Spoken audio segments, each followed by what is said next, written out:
Hey everybody, Michael Wendt here. Today I'm going to talk a little bit about barrel indexing. Now, do I claim to be an expert? No way. How about a tuner? However, I do like to tinker. Now, everything I'm going to share with you, I've gathered from resources like the Airgun Nation forum, shameless plug, and other knowledgeable and passionate shooters. Let's start off with, what is barrel indexing? Well, simply put, it's the ability to rotate your barrel. Now, why might that be advantageous to you?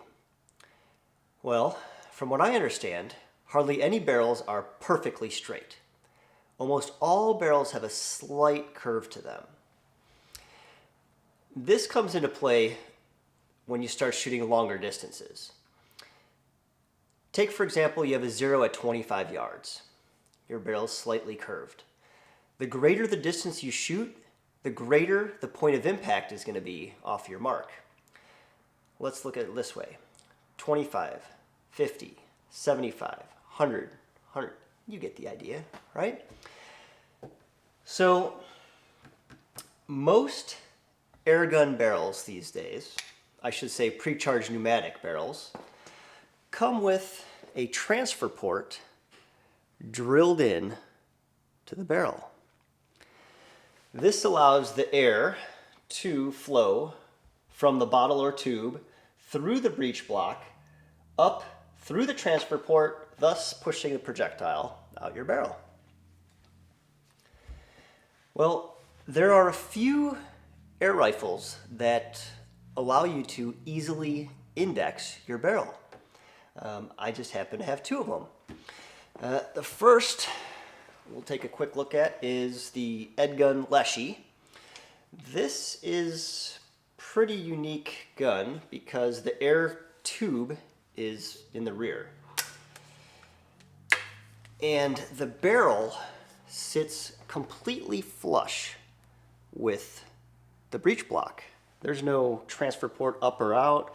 It's simply the hammer hits the valve and it travels up through directly into the back of the barrel. So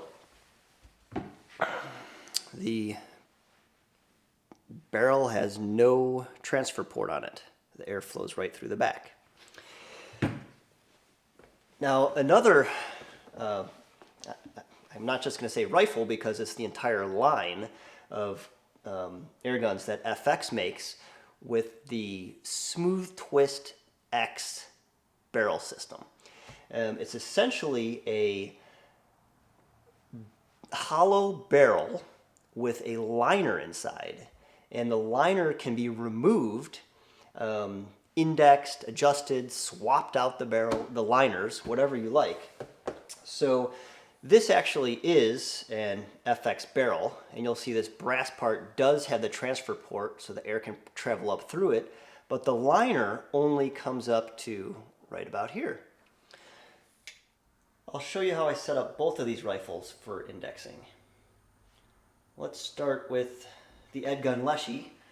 It's probably the easiest production air rifle I own that you can index the barrel on.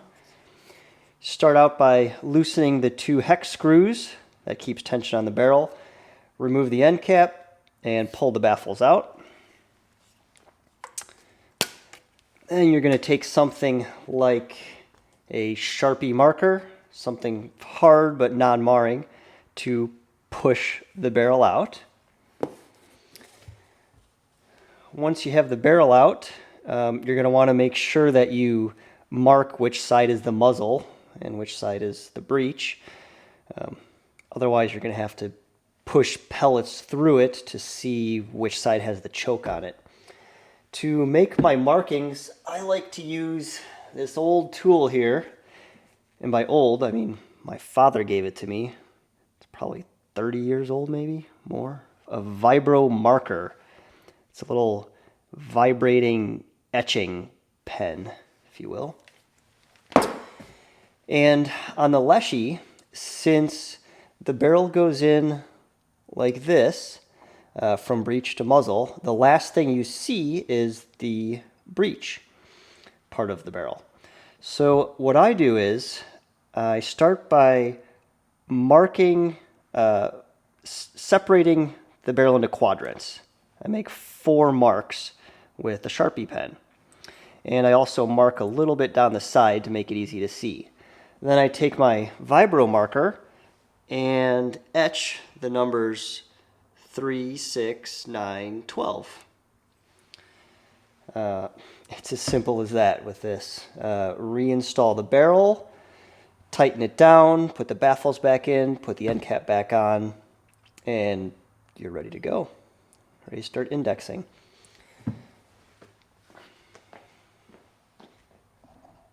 Now, the SmoothTwist X line of barrels from FX is a bit more challenging to index, but nonetheless it can be done. First thing you're going to do is remove the shroud if you haven't done so already. Then you're going to use a 10mm wrench to remove this nut.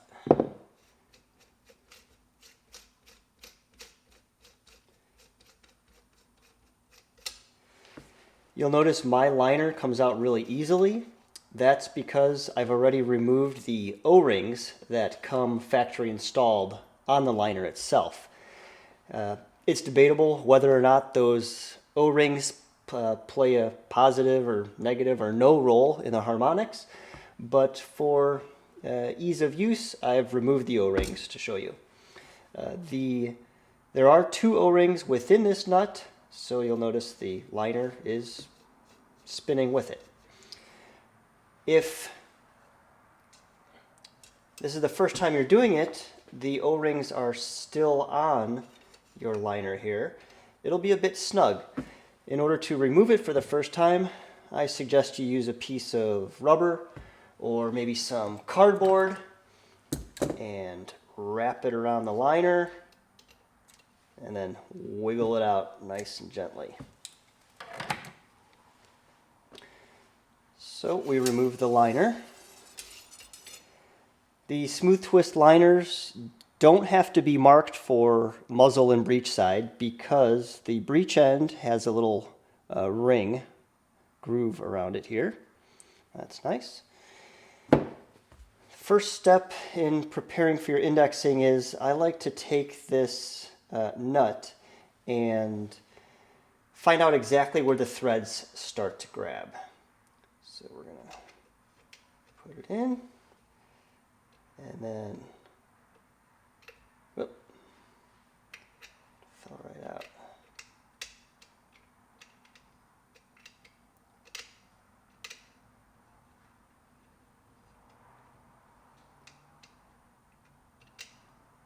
There we go. So that's about the last thread that it catches on. So I make a little mark with a marker and again use my vibro marker to make a permanent mark on the end there and then cover it up with some marker so I can see it easily. So I make a little mark here and a little mark on the very top of the sleeve. Then you're going to do the same thing I explained to do on the Leshiy barrel, except instead of the breech side, you're going to do it on the muzzle side because that's the last thing you see. You're going to make 4 marks in quadrants and then go a little bit down the side and then use your marking etcher pen to mark the numbers 3, 6, and 9, and 12. If you don't have an etch pen, you can put a piece of tape about this far down and mark your numbers there. But again, that's difficult to see once it goes down inside the sleeve. You can't put tape up here, obviously, because the nut goes about that far down. So after you've marked your nut, your sleeve, and your muzzle with the 4 quadrants, you put your liner back in. Since I removed the O-rings, you're going to have to wiggle it a little bit to get it to seat in place back there. There we go. Now, I like to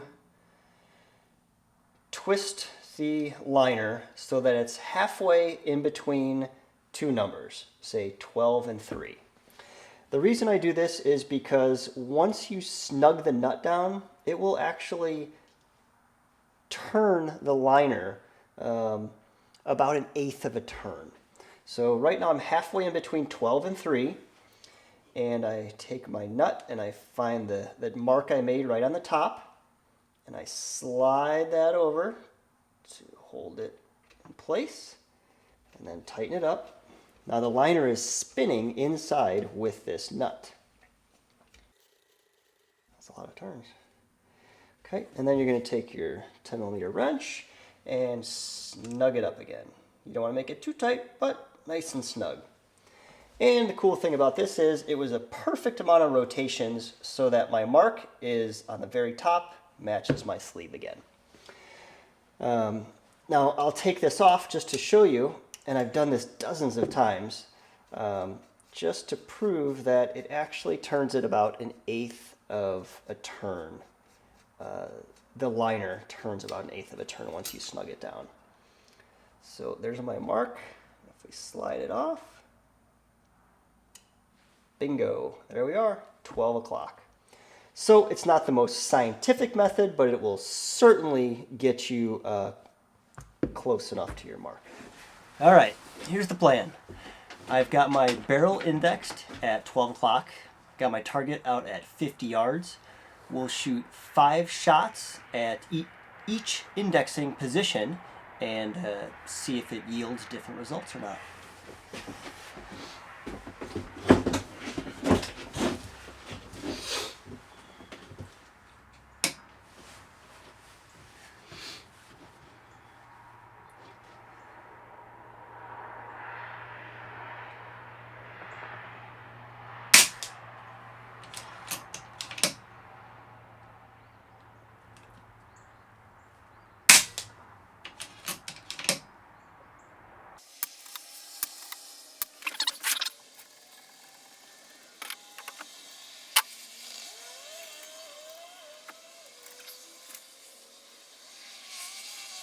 We'll just work our way backwards. We're going to do 9 o'clock now.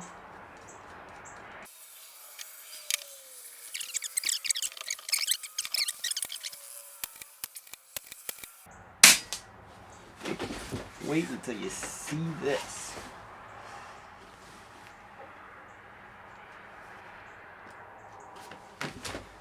Okay.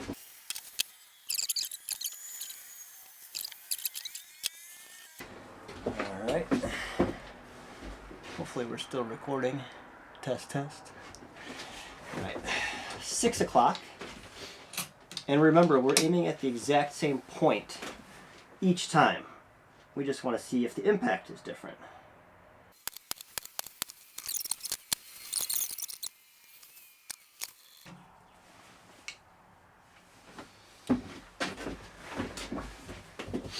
Three o'clock.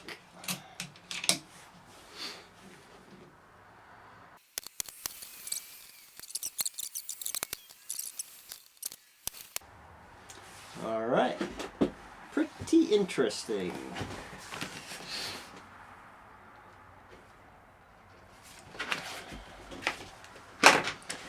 Let's go check it out.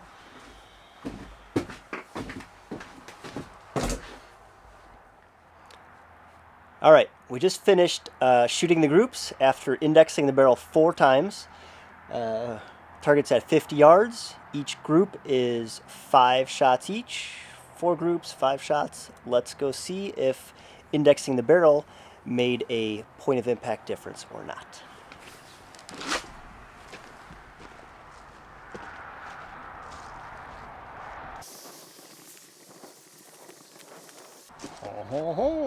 Okay, the lighting's a little bit better in here. This is our target. My point of aim was the upper right hand corner here. This is where my scope was zeroed and the barrel was indexed at 12 o'clock. Then I indexed the barrel to 9 o'clock, and ironically it shifted the point of impact over to 9 o'clock. Then I indexed the barrel to 6 o'clock, which brought it way up here in between 12 and 9 o'clock. And finally, I indexed the barrel to the 3 o'clock position, which brought it back here right above the 12 o'clock position. Take a look at that difference. That is probably more than an inch at 50 yards. Imagine you're shooting 100 yards, 125, 150 yards. How much greater the point of impact difference would be. Now, most people typically index their barrel in a vertical orientation. This is because it's easier to compensate by using holdover or adjusting your turrets in a vertical orientation, as opposed to a horizontal barrel indexing, because we all have to deal with holding for windage. And if your barrel is indexed horizontally, that's even more calculations you're going to have to make. So that's how I index my barrels. If you have the ability to index yours, I'd say give it a try. If you don't have the ability to index your barrel, then you're just going to have to learn it that much better. Hope you enjoyed this video. We'll see you again soon.